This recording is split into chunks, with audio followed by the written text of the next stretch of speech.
이번 추경안에는 이른바 배드뱅크 설립을 위한 예산 4천억 원도 포함이 됐습니다. 구부장님, 이 배드뱅크라는 게 어떤 건지 간단하게 설명 부탁드려요. 네, 영어로는 이제 배드가 나쁜이란 뜻 아닙니까? 그러니까 나쁜 뱅크, 은행 뭐 예. 이렇게 오해하실 수도 있는데요. 그건 아니고요. 은행들이 보통 보면은 이제 채권을 가지고 있는데 이 채권을 회수하지 못해서 연체가 되는 경우가 있지 않습니까? 이런 채권을 부실채권이라고 하는데 연체율도 높아지고 부실채권이 많아지게 되면 은행의 어떤 자산 운용의 건전성에 좀 문제가 생길 수가 있습니다. 예. 그러다 보니까 은행이나 금융기관이 보유하고 있는 이 부실채권만 모아서 이 부실채권만 전문적으로 처리하는 은행 또는 기관을 이 배드뱅크라고 통칭해서 얘기를 합니다.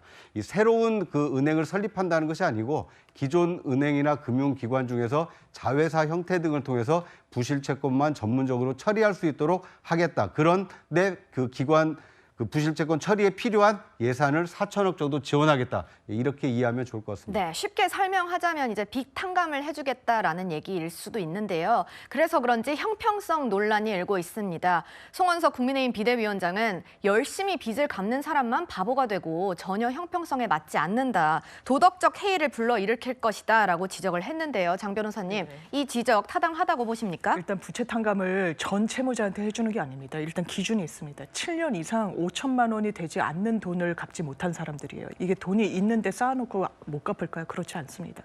자기가 이 신용불량자가 되면 생활이 굉장히 고통스러워집니다. 그리고 생계, 그리고 이런 어떻게 보면 다소 소액의 채무를 장기간 갚지 못하는 사람들은 일용직 노동자인 분들이 많으신데 지금 일용직 근로자들이 일할 수 있는 공간 자체가 굉장히 줄어들고 있습니다. 예. 그러면 정부에서는 판단을 해야 되는 거죠. 단순히 채무를 탕감해 주는데 그치는 것이 아니고요.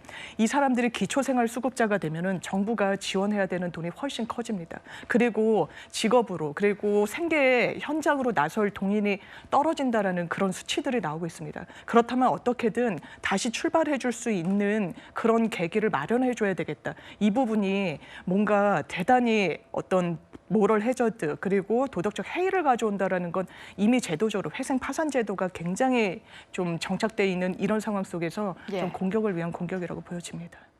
네, 이런 빚 탕감 논란에 대해서 이재명 대통령은요, 최근 충청도 타운홀 미팅에서 직접 의견을 밝혔습니다. 금융기관들의 경우는 이걸 빌려주면 몇 %는 빚을 못 갚는다. 그러니까 요거는 다 이자에 얹어가지고 다 미리 받았어요. 10명 중에 1명은 못 갚을 거라고 보고 9명한테 그 1명 못 갚을 거를 계산을 해가지고 9명한테 다 이자를 받고 있는데 다 받았는데 그 못 갚은 1명을 끝까지 쫓아다가 제가 다 받으면 이게 부당이득이죠. 내가 갚을 능력이 되는데 7년 지나면 탕감해 줄지 모르니까 신용불량으로 7년 살아보시겠습니까? 네, 이재명 대통령 부당이득이라는 표현을 사용한 겁니다. 그러니까 10명 중 1명이 빚을 못 갚을 걸로 보고 9명한테 이자를 다 받고 있는데 끝까지 쫓아가서 받으면 부당이득이다 이런 주장인데 이민찬 부위원장, 발언 좀 어떻게 들으셨습니까? 이재명 대통령의 왜곡된 경제의식에 좀 놀랐습니다.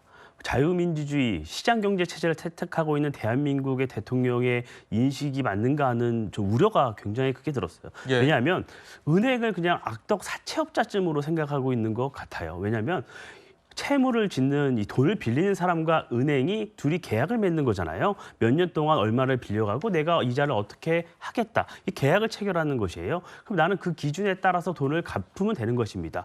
다른 사람이 10명 중에 9명이 빚을 이자를 갚고 다 갚은 게 나의 빚과 무슨 상관이 있는 것이죠? 전혀 다른 별개의 문제인 거죠.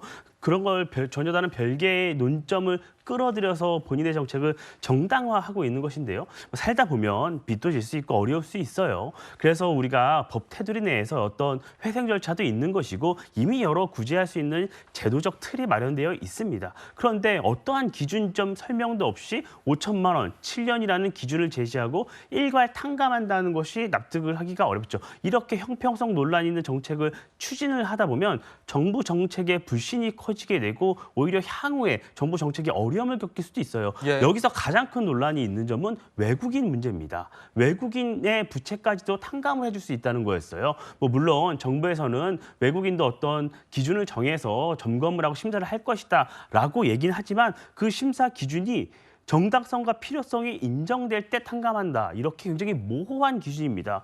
우리 국민들이 세금을 내고 국가가 빚을 져서 이런 걸 탕감해 주는데 세금을 내지 않았던 외국인들의 빚까지 탕감해 주는 것이 맞는가? 이런 여러 우려하는 대목들이 많기 때문에 지적을 할 수밖에 없는 것입니다. 네, 저희 박창진 부대변인의 의견도 짧게 한번 들어볼게요. 일단 진영을 떠나서 이런 극한의 고통에 내몰리는 사람들이 있다라는 것을 우리가 생각해야 될 것 같고요. 재기의 기회가 없는 대한민국에 대해서 많은 MZ 청년들이 헬조선이라는 얘기를 하고 있습니다. 그만큼 우리 사회 시스템이 재기를 할 수 없고 한 번 나락으로 떨어지게 되면 그 나락에서 절대 벗어날 수 없는 그런 상황에 놓여 있다라는 걸 얘기하는 겁니다. 그래서 지금 이번에 정교한 절차를 통해서 저희가 재기의 발판을 한번 마련해 주자, 우리 사회 시스템에 변환을 가져보자라고 얘기하는 것이지, 이것이 어떤 포퓰리즘이나 퍼주기만은 아니다라는 측면을 생각해 주셨으면 좋을 것 같고요. 국가 근간에 국민이 있습니다. 국민들이 제대로 살아남지 못한다면 어떻게 국가가 존재하겠습니까? 그 점에서 좀 생각을 해주시고, 매번 우리 보수 진영에서는 이런 그 지원에 대해서, 금융적 지원에 대해서, 기업이나 자본에 대해서는 너무나도 관대한데, 개인, 약자, 서민들에게 이런 지원을 하는 것은 마치 낭비인 것처럼 얘기하는 것 자체가 문제다라고 생각합니다. 네. 논란은 또 있습니다. 민주당이 이번 2차 추경안에 일부 특활비를 되살렸는데요. 야당 시절에 전액 삭감했던 예산입니다. 더불어민주당은 과거 스스로 삭감했던 대통령실 등의 특활비를 언제 그랬냐는 듯 부활시켰습니다. 위선의 극치이자 국가 재정을 정치의 도구로 전략시킨 전형적인 행태입니다. 특활비 삭감보다는 지연이었다라는 표현이 사실 정확한 표현이죠. 소명을 제대로 했으면 지급하려고 했는데 소명하지 않았으니까요. 네, 여야의 특활비를 둘러싼 공방까지 살펴봤습니다.